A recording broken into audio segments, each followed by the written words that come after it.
Desserte mensuelle entre Shanghai et Dakar, le port autonome de Dakar renforce ainsi sa position de hub maritime dans la sous-région. Pour le premier voyage, plus de 1000 engins et véhicules ont été déchargés à Dakar. Sall.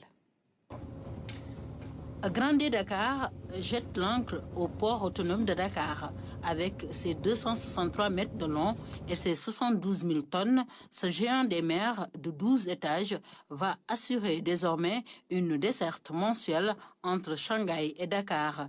Une ligne directe sans escale, une première.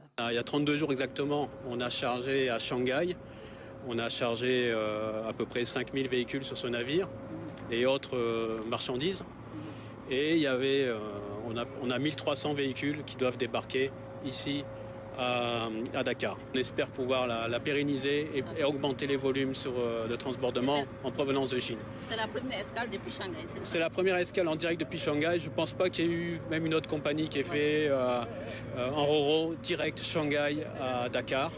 Le transit time, en fait, le temps de navigation était de 32 jours, ce qui est extrêmement court et très intéressant pour les Sénégalais. Cette liaison confirme la remarquable réputation du port de Dakar. D'ailleurs, pour cette ligne, il était en compétition avec celui d'Abidjan. Le choix sur le port autonome de Dakar, c'est sa situation géographique déjà, dans un premier temps, c'est la ville qui est le plus à l'ouest de l'Afrique. Donc c'était important. Pour nous, c'est normal de venir, c'est logique de venir à Dakar. Première chose. Après, nous avons trouvé ici l'accueil qu'il nous fallait au niveau de Dakar. Ça confirme le rôle de hub régional que joue le port de Dakar. Donc c'est des mouvements de véhicules, 1300 véhicules plus précisément, qui seront débarqués au port de Dakar et une grande partie sera réexportée en Europe et dans les autres pays africains. Je crois que c'est essentiel pour le port de Dakar et ça suit également son évolution. Donc, et son rôle grandissant qu'il veut jouer dans la sous-région.